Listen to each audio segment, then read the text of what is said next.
Peter, I want to start with you.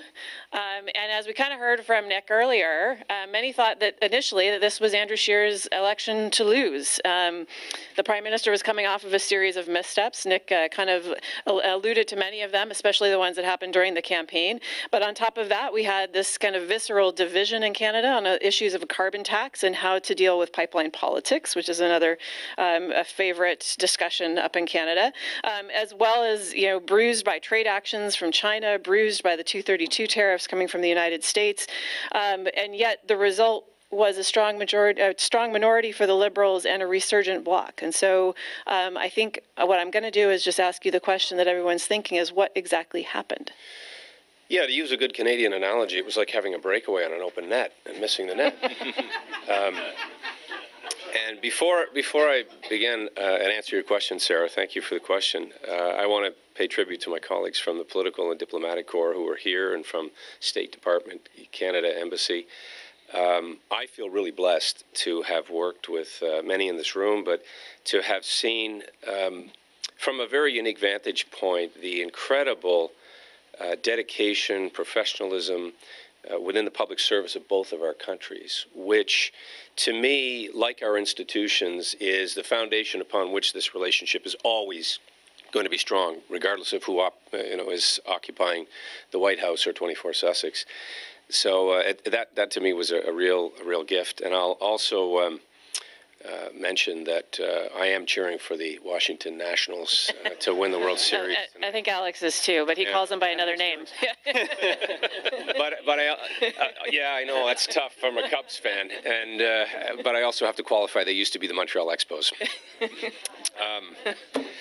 To answer your question, you sort of gave a litany of some of the issues that were dogging Prime Minister Trudeau heading into the election. You left out his trip to India and the SNC-Lavalin affair, which is a much more serious issue that is still a live issue, in my opinion. And we can come back to that. Alex may comment, but I think that issue is going to be present in the upcoming Parliament and may impact on some of the information that Nick Nano's put forward, only insofar as the ability for the Parliament to work.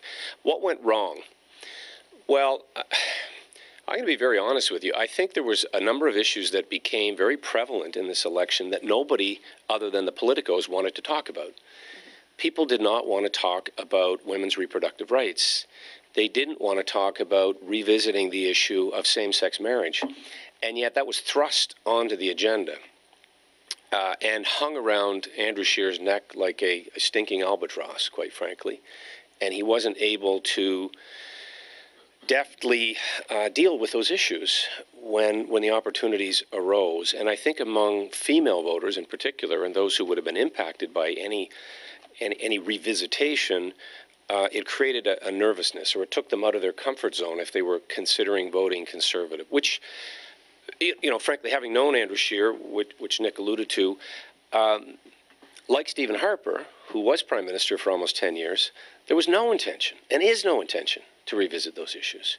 But it created an aura, inaccurate, but impacted very much at that point when people entered the ballot box. I also think there's another major issue, and I do agree somewhat that it was a Seinfeldian election. There was opportunities to seize the agenda with a big issue. The closest, in my view, that we came to seeing a big issue was either climate or energy.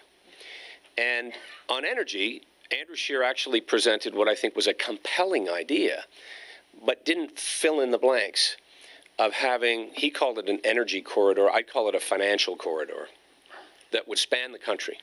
For communications purposes, for the purposes, yes, of transporting bitumen from the oil sands in Fort McMurray, but in Saskatchewan as well, to bring Canadian energy to Tidewater.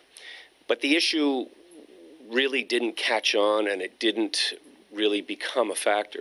Same with green technology. And while Andrew Scheer was pounded over the fact that he was late in producing a green plan for Canada, when he did, his idea, again, I felt had merit. It was it's going to be technology, not taxes, that will help us tackle climate change, which I personally believe in. But how do we get there? And the answer is the previous reference, by transitioning from energy, of which Canada is a superpower. And even the United Nations has said it's going to probably be about 40 years before we transition away from fossil fuels. So, you know, and one of our former prime ministers famously said that elections are not a good idea, or not a time to have these important discussions. Well, they are. But it's difficult, you know, with the pace of information, and certainly now with social media, to get traction on some of these big issues. But that's part of the analysis of, I think, what went wrong in terms of Andrew Scheer's campaign. And I think at the end of the day, it was a bit of a Hobbesian's choice. I think Canadians were not enthusiastic, let's say, or inspired by either vision of either party. And then there was, you know, there was a little bit of last-minute jockeying that jarred people away from the Conservative Party. And can I ask you, because clearly the Conservatives resonated in certain parts of the country. You have 3 provinces that have been completely shut out, essentially, for the Liberals, with the exception of 1 seat in Manitoba. And so clearly they resonated in that area, or were people voting against the Liberal government in those places? A bit from column A and a bit from column B. I think they were voting in many cases, particularly, I mean, Andrew Scheer's from Saskatchewan, so I think he was going to have a strong base of support there.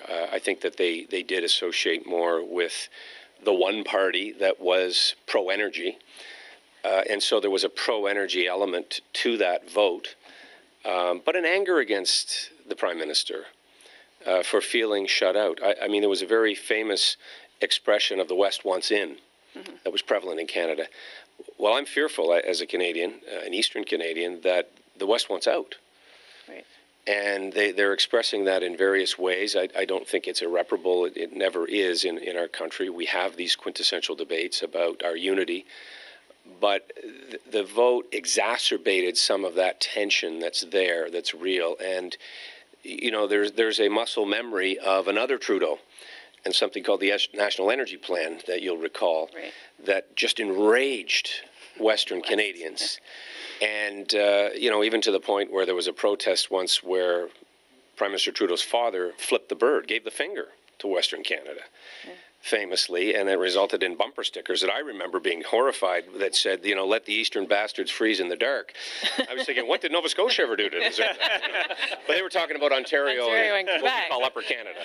Well, and I think that's important too, as we kind of look at the resurgency of the Bloc in Quebec with the CAQ running the provincial government as well. I think there's a very interesting conversation for Conservatives to have about how they thread the needle in order to win back some of Eastern Canada and Central Canada. The Bloc was the story of the campaign, I think. Absolutely. Nick would agree. And the result being this resurgent Bloc party, I don't think is really a resurgence of sovereignty movement or separatism. It had a lot to do with Bill 21. And it had a lot to do with just a general malaise that Quebecers were not feeling strongly identified with any of the other major parties, including moving away from the NDP, which they started to do actually in 2015. Right. And it was Jack Layton, I think, who was very much to blame. This bon vivant image that he had in Quebec was very popular. But in terms of the leaders and the campaign, I don't think Quebecers were very enthralled. No, I would agree with that. And Alex, as not only a Canadian but also as a Montrealer, and covering politics both here in the U.S. and up in Canada, I'm wondering and kind of hoping that you can talk about the dance partner card coming up and what this Liberal minority looks like, and kind of what you're thinking we're going to see as far as partnerships. Are we looking at the Liberals looking just to date? Are they looking to marry, or what's going on? They're in a position where I think they're lucky enough that they don't necessarily need to feel any pressure to get married if they don't want to at this point. It was a lot of fun to be part of the Politico team that for the first time covered a Canadian election. And we looked at some of the issues that we think are going to resonate in the next Parliament. And I'd encourage you all to check out that coverage. Two of the issues in particular, I think, that are going to emerge relatively early. I think USMCA, if it gets ratified here, will probably proceed relatively swiftly through the Canadian Parliament. And I think pharmaceuticals at some point. There's going to be some sort of pharmaceutical, some prescription drug coverage package that you might expect to get through the House of Commons.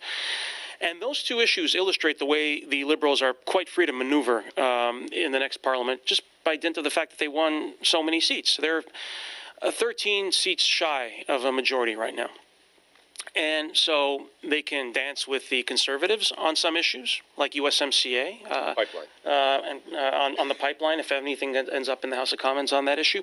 The Conservatives have said they'll vote to ratify USMCA. They're not thrilled with it, but they said they'll vote for it. So that gets one thing through the House of Commons with one dance partner. You turn to the NDP. The NDP's set one of its top priorities as pharmaceutical coverage for the next Parliament. The Trudeau Liberals as well have set this as one of their priorities. The question is, how expensive is it going to get, and how much will they lean towards a single-payer model? The NDP is looking for a very big, very expensive a single-payer public model, whereas the Liberals have not shown their hand in that regard. But they'll be able to get that done with the NDP. And so I do think that you'll probably see a fair bit of activity in this Parliament. I think it'll be productive. I think historically, minority governments in Canada have gotten a lot done. And you don't have to go all the way back to the 1960s, where a lot of the Canadian welfare state was built under minority parliaments, old age pensions, Medicare. Our national flag was brought in under a minority parliament. You don't have to go that far back. You can go back to the minority parliaments Peter was a part of. I was in the House of Commons the night that the same-sex marriage passed the House of Commons and became the law of the land in Canada. That happened in a minority parliament. The Paul Martin Liberals stabilized what had been basically a generation of complaining about health funding, but you don't hear it too often anymore because the federal government under Paul Martin delivered a huge transfer of cash to the provinces for health care. The minority governments that Peter was a part of saw Canada through the Great Recession with a huge stimulus package as well. That happened relatively quickly. I wouldn't say easily because the government almost collapsed, but that's a whole other story. And I think those episodes illustrate the promise and potential, and also the peril that minority governments find themselves in. They're always going to be threatened with defeat. That can lead to some dramatic moments. In 2004, the Martin Liberals, by one vote from an independent member and a defection, happened to win a vote in the wake of a sponsorship scandal. But again, they got things done. So I think you're going to hear a lot of threats to the survival of this government, but I don't think they're necessarily going to hold much water for the next little while. I think it'll be on stable ground for a while. I see two potential storm clouds on the horizon, two things that could potentially cut short the post-election honeymoon the Prime Minister might expect to enjoy in Parliament. One is the economy. There's no sign of recession just yet, but good economic times do not last forever, and eventually a recession will happen. If it happens anytime soon, that's a game changer potentially. And the second Peter alluded to was the SNC-Lavalin scandal. The opposition now controls parliamentary committees. They can not only torture this government with investigations into a controversy that it basically managed to sidestep in the last Parliament. They could. You might also see some news potentially. There were some reports before the campaign about the RCMP looking into it, and so I don't know where that is. I don't know where that's going. But you might imagine a world in which you're taking this water torture on scandal, and you've also got potentially changing economic picture, combining to hurt the government. And I think those are all good points, and I kind of want to push you on one thing, because you started to talk about the stability of a minority government, and I think we heard from Nick kind of two potential outcomes here: an unstable minority that's actually driven into instability by the Liberals themselves, or a very stable minority that very similar to the earlier minority governments under Stephen Harper were quite stable because of a very strategic use of legislation and and cooperative measures. And so I was wondering if you could just speak to that a little bit, those two combinations, what you think are the odds on those two. I think that was a pretty astute point by Nick. I would just say I don't think it's that easy for a government to bring itself down. I watched Stephen Harper try for like a year to defeat himself, and nobody wanted to bring him down because you need to align a few conditions to make it happen, right? So your opponents need to be polling poorly, well enough to have the confidence to bring you down. They need to be organizationally ready to bring you down. They need money in the war chest. And as I said earlier, the Liberals have 3 potential dance partners. So you just need one desperate enough to dance, and you'll survive. And so the question then becomes, at what point could you get all 3 voting against the government? Perhaps if the Liberals thumb their nose at the opposition on one of the investigations into SNC-Lavalin would be one example of that. But I don't see the government falling anytime soon. Can I just inject? I mean, Please. It's not unlike what we see in what the Brits call a hung parliament, and we've seen that over the past 2+ years on Brexit. And even right up until last night, the opposition parties didn't want to go into an election. Right. And they were doing everything they could to defeat the House, defeat the government in the House, but not trigger an actual election. And their system is geared a little bit differently than ours, and they're fixated on the one issue. Right. But I agree, it's going to be very transactional. Yep. And as Alex said, on an agenda, a legislative agenda that the government controls, they can pick and choose who they work with. On all of these issues that come before the House. Before we move on, I just wanted to say there's one thing that also figures into all this, and that's the leadership situation the other parties face. Right. And moving right along. And I'm just wondering if anyone on this panel wants to share their view as to whether we might see a leadership race. Well Chris, played. Peter. Next question. Christopher. Okay, we're going to bail you out on that one because, Chris, as the American on the panel, I think we all kind of want to hear what you think the United States should take out of this. I see one of my other former bosses out there used to use the term hardy perennials in many of our issues that I think they're still here, right? That's the essence of the term. And so those hardy perennial issues, how do they fare in this new Liberal minority government? Well, first of all, thanks again for having me. And I agree with Alex that the USMCA, which is maybe the biggest bilateral issue, is not going to be controversial if Congress passes it. Then I think in Canada it will be relatively safe sailing. And that covers a big piece of what is in the Canada-US relationship. I'm not sure Canadians of any party are particularly pleased with USMCA, but have accepted that it's probably the best way forward until we have somebody else to negotiate with down here.